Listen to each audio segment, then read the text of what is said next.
dois faire déjà enceinte. Parce que quand on se prépare quelque chose, on ne se prépare pas un jour avant. C'est pas l'examen, ma chérie, où tu vas prendre le cahier, tu vas lire. Tu ne veux pas te préparer aujourd'hui pour aller courir 10 km. Tu n'as jamais fait le sport, tu n'as jamais couru et tu espères que tu vas gagner. Même si tu es le fils de Usain Bolt ou la fille, c'est mort, ma chérie. Et que tes jeunes, c'est mort, oublie. Donc oui, il faut te préparer.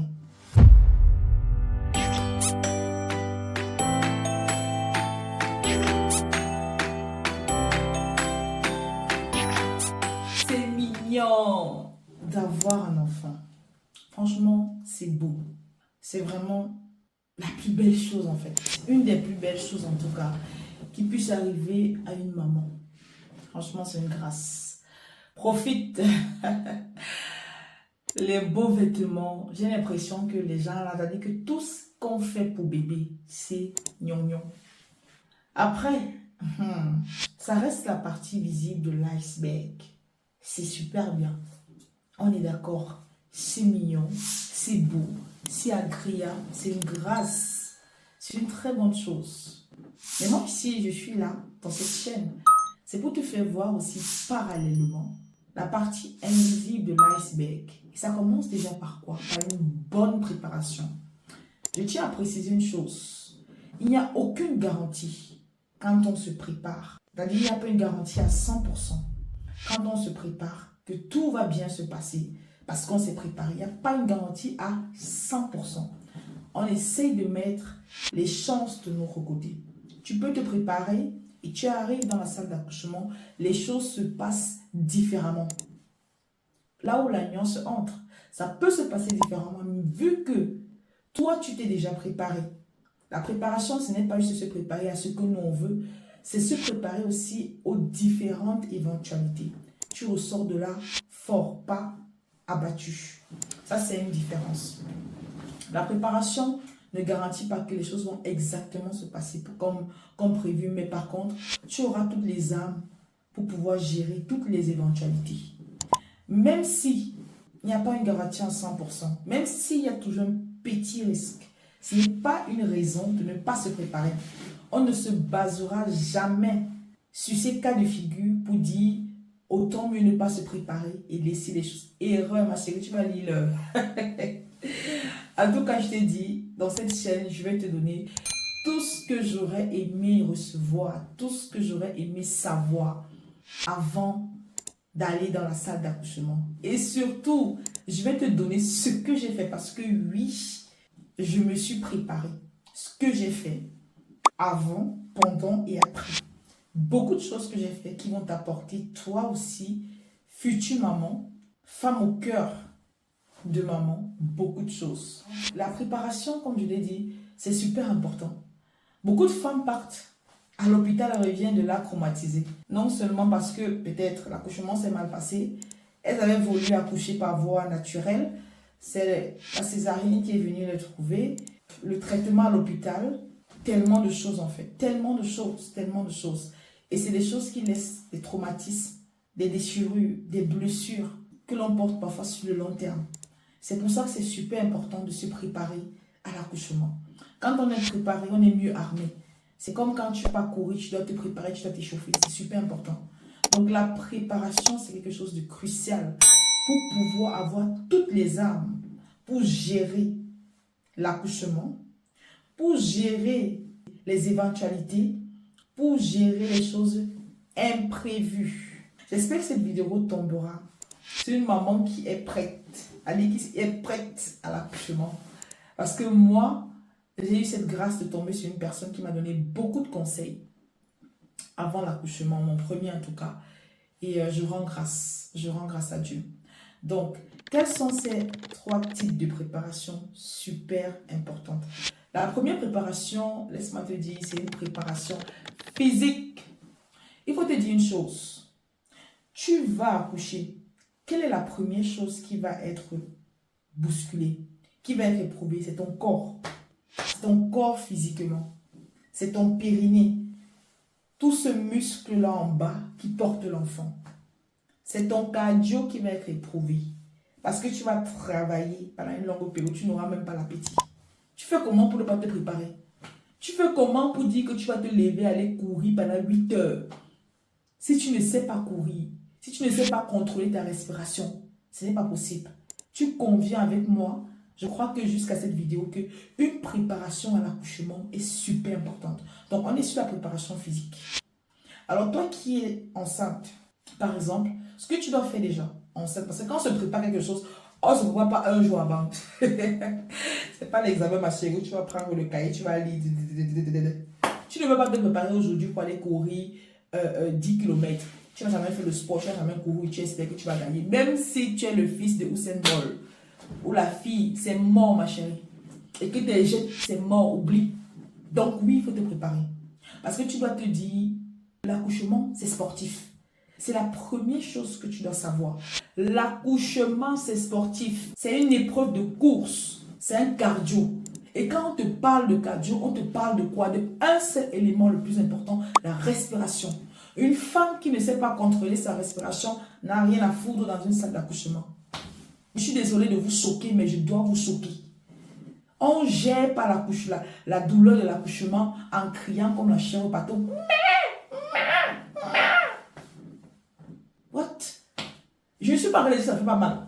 Mais tu ne peux pas pleurer et bien respirer. C'est impossible. Les deux ne matchent pas ensemble. Tu ne peux pas pleurer et bien respirer. Oh, tu as besoin de bien respirer pour tenir longtemps. Regarde bien. Comme je t'ai dit, on a dit quoi? C'est une épreuve sportive. Quand tu fais sport, n'est-ce pas? Tu as mal.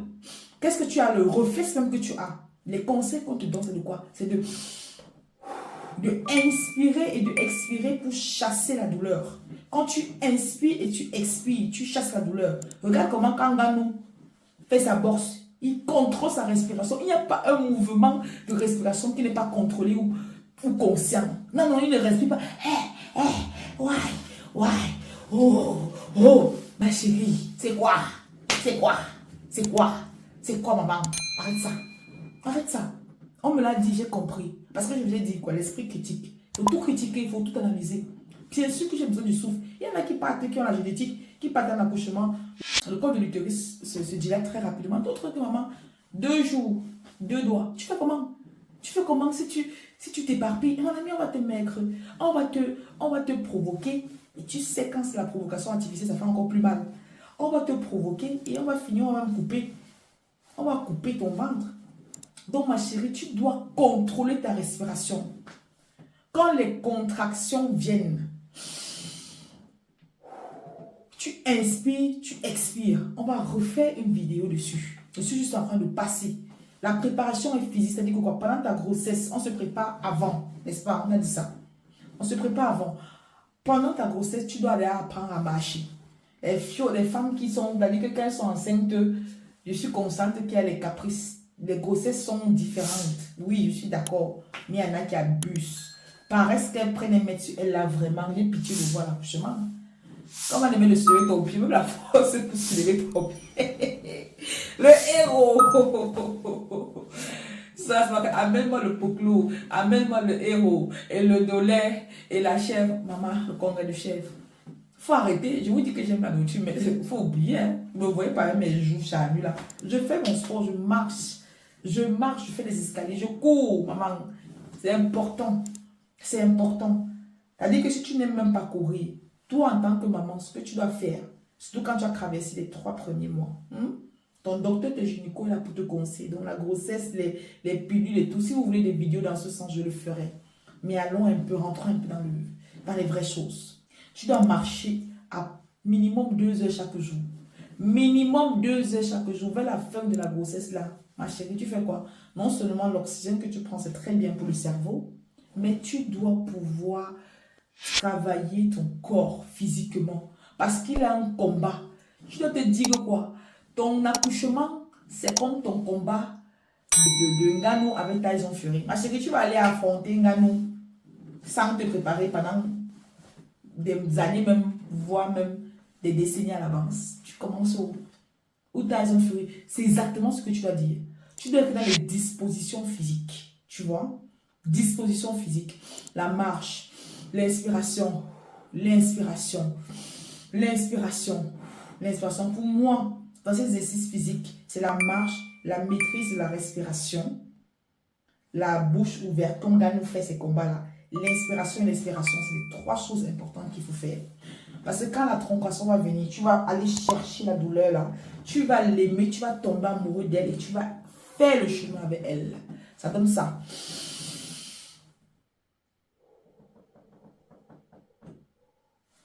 Au rythme de ta contraction. La contraction, c'est comme les vagues.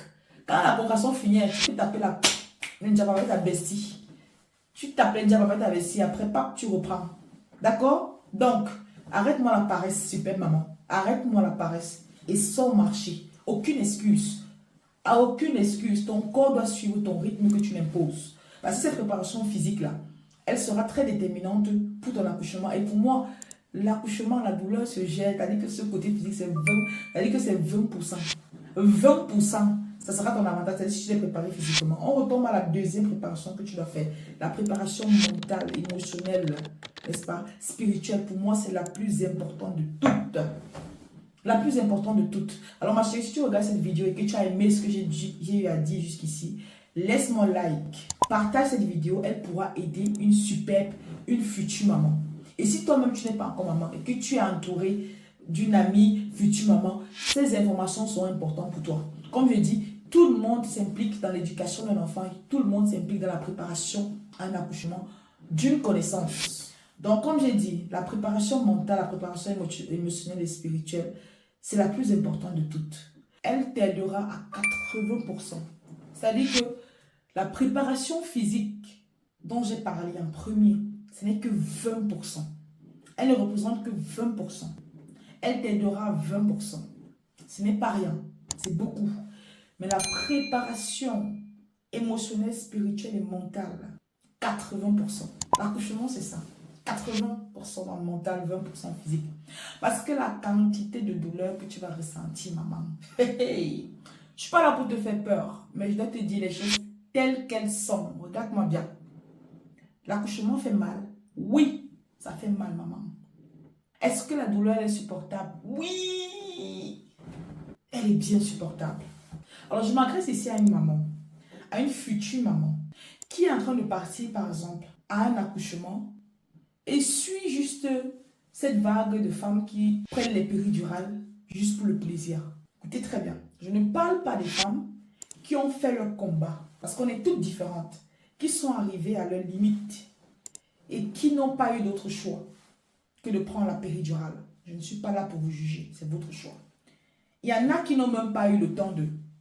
Elles n'ont pas eu, c'était déjà décidé, pour des raisons de santé ou autres, c'était la péridurale. Je ne parle pas de ces exceptions. Il y a des femmes qui ont des prédispositions pour gérer un accouchement naturel. Parce que c'est ce qu'on conseille, c'est ce qui est mieux. Elles ont ces dispositions, mais parce qu'elles ne savent même pas. Elles n'ont même pas confiance en elles. Ce sont des suiveuses, des moutons, moutonnières, je ne sais même pas, de première division. Elles ont aussi vu que c'est une mode, ou alors c'est un mode vraiment en 2024 qui va encore supporter de douleur là. Ma chérie, ce n'est pas une histoire de mode, ce n'est pas une histoire d'évolution. Si tu arrives à ta limite, oui. Mais s'il y a quelque chose à recommander, on recommande ce qui est fiable et général, ce qui marche, ce qui est mieux. C'est l'accouchement sans péridurale. Oui, maman. Et comme je dis, je ne juge pas celles qui l'ont fait. Mais si toi, tu le fais seulement par fantaisie, alors j'ai envie de dire arrête ça. Arrête ça. Et prépare-toi comme il faut pour me gérer ça. Parce que c'est gérable. C'est gérable, comme j'ai dit. Ça fait mal, oui. Mais c'est une douleur qui ne tue pas. Parfois, tu veux que ça te tue, mais ça ne te tue pas. Ça ne te tue pas. Tu es là, tu vas gérer. Comme lui-même Dieu a dit, il ne va pas te donner une douleur qui est au-dessus de tes forces. Tu vas gérer, maman. Tu vas gérer, ma super maman. C'est gérable. Fais-moi confiance. Avec moi encore en plus. Tu vas gérer ça. Tu vas gérer ça propre. Après, comme je dis, si tu arrives à ta limite, c'est la vie. C'est pas un échec. C'est pas un échec. Prends la péridurale. Subir une césarienne n'est pas un échec. On va refaire une vidéo là-dessus plus tard. Donc, on est à la deuxième préparation. Quand je te dis que cette affaire-là, c'est grave. Il faut que... Parce que ce qui se passe, je t'explique clairement. Même les sportifs, ceux qui font les combats, les grands combats, ils ont un moment, ils ont besoin de faire le vide. C'est-à-dire, dans leur douleur, ils ont besoin de ne pas regarder la douleur. Il faut visualiser dans son esprit quelque chose de positif qui te détache de ta douleur actuelle et présente. Est-ce que le message passe? Sans tes croyances, c'est la projection vers ta nouvelle vie avec l'enfant, le bonheur qui t'attend, tes bons moments, ta vie au ciel, ta vie même sous la terre, bref. Évade ton esprit. Si tu commences, tu n'as pas vu, quand tu fais sport, même la musique, ou que tu penses à quelque chose, tu peux te retrouver en train de faire sans squatter, tu ne te rends pas compte. Mais commence à dire, ça fait mal. Ici, ça pique. Ouh, oui, là, là, là, là. Hey, ouh, ma chérie, tu vas pleurer. Tu commences tout. Une maman avait dit que ma chérie, si tu as deux doigts, tu cries hein, comme le mouton. Ming! Ça ne sert à rien. Mais tu déballes comme la péridurale. Ça ne sert à rien. Elle m'avait dit ça. J'ai compris. Si ça a deux doigts, tu es en train de crier comme la chèvre. Ma chérie, mais tu laisses. Elle a qu'à laisser. Elle a qu'à se laisser. Ça sert à rien que tu souffres. Tu fais comme si tu veux un peu faire là. Après, tu arrives à 5, tu parles déjà. Tout le travail que tu auras fait, ça sert à quoi? Ça sert à quoi? Paye-moi. On ne parle pas de ceux qui ont travaillé. Après, on arrive, on dit maman, c'est mort. Toi, là, tu aurais pu continuer. Mieux, s'il y a deux doigts, tu cries. C'est moi, mais te dis la même chose aujourd'hui. Avec l'espérance. Oui. Si tu arrives à deux doigts et que tu es en train de. Maman, mais tu laisses. Mieux, parce que à 8 doigts, tes cheveux, tu peux arrêter ça. Tu détaches. Tu tires tout. Tu jettes ça. Tu mords même ta main, tu ne sens pas la douleur. Parce que la douleur de l'accouchement, ça dépasse la douleur physique qu'un être peut supporter. C'est pour ça qu'il est important que tu évades ton esprit. En plus, je ne suis pas en train de dire que tu oublies ta respiration. Si tu oublies ta respiration, c'est un problème. Si tu oublies d'ouvrir ta bouche, c'est un problème. Parce qu'à un moment, quand la douleur va augmenter, tu vas plus ouvrir la bouche. Tu vas remarquer qu'il y a la bouche ouverte. Quand il combat, tu te dis que quoi? L'accouchement, c'est comme si tu te préparais pour aller faire un combat avec Nanou. Imagine-toi cela. Si tu ne te prépares pas depuis là, commence à bien rattraper ça. Parce que ce n'est pas la blague. Tu comprends un peu? Donc, tu rajoutes là-dessus, tu n'oublies pas le premier. La bouche ouverte, ça va évoluer avec les douleurs, les contractions qui vont être de plus en plus intenses et douloureuses et plus picotes, qui vont plus piquer. Oui, oui. Tu me rajoutes là-bas la bonne respiration, l'inspiration, l'expiration. Ce sera plus fort, plus intense au fur et à mesure que la douleur va augmenter. Et à un moment, mon ami, ma chérie, tu vas partir. Tu dois te détacher de l'endroit physique où tu es et aller loin. Tu vas aller. C'est la meilleure, ce n'est que comme ça qu'on gère. Je dis là, je vous ai dévoilé le secret. Ce n'est même pas un secret. Les femmes, les mamans qui m'ont passé ici, dites-moi si j'ai tort. Toi qui regardes cette vidéo-là, toi qui es un enfant, dis-moi si j'ai tort. La dernière préparation, pour moi, c'est la préparation, tout ce qui concerne logistique. Dans la préparation logistique, j'entends par là, quoi, par exemple, une maman qui, pendant sa grossesse, a découvert, par exemple, qu'elle avait un diabète gestationnel. Voilà, c'est un diabète lié à la grossesse. L'enfant a exposé à plusieurs risques après. Et on recommande souvent d'accoucher dans un hôpital qui a directement une clinique pour enfants. Donc ça, c'est des choses à préparer. Les tenues de l'enfant, vraiment, j'ai envie de dire, ce n'est pas du tout quelque chose où il faut tellement réfléchir, se prendre la tête par rapport. Peu importe l'hôpital où tu accouches, très souvent, ils ont déjà les vêtements de nécessité, voilà, des cadeaux, même souvent que la mairie t'envoie des tenues.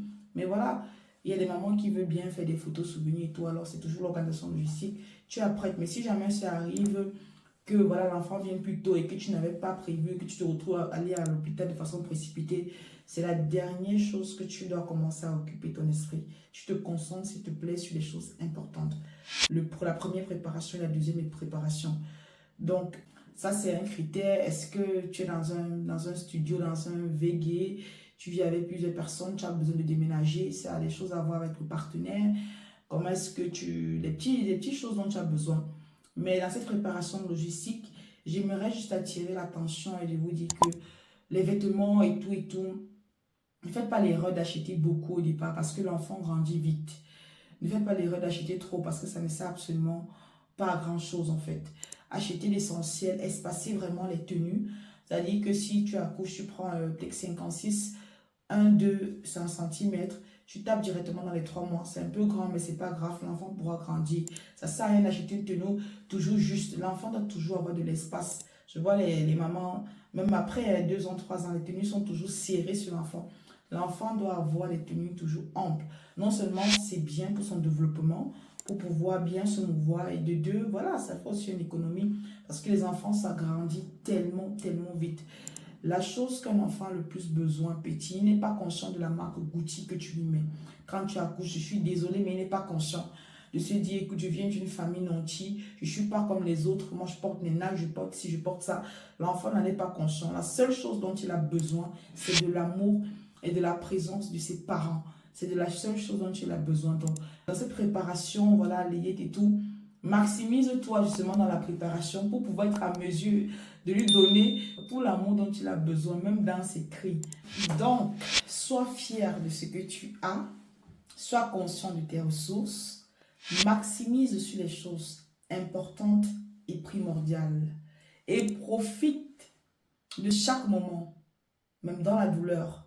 Réjouis-toi. Pourquoi? Parce qu'il y a un bonheur qui t'attend aussi. Donc, ceci, c'est une partie 1 de la préparation à l'accouchement, à la vie de maman. Une vie de maman libre, épanouie, que je te souhaite. Fini les mamans stressées. Une vie de maman. Avoir un enfant ne t'impose pas une vie stressante tous les jours. Ce n'est pas un handicap que d'avoir un enfant. Pas du tout. Ce n'est pas être derrière que d'avoir un enfant. Pas du tout. Ce n'est pas parce que tu as un enfant que tu ne peux pas travailler. Pas du tout. C'est parce que tu as un enfant que tu ne peux pas travailler et entreprendre. Pas du tout. Tout est possible. Il suffit juste d'être organisé, conscient et préparé.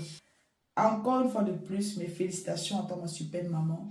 Et on se retrouve à très bientôt pour une nouvelle vidéo. Picardement vôtre. Laisse-moi un like et partage.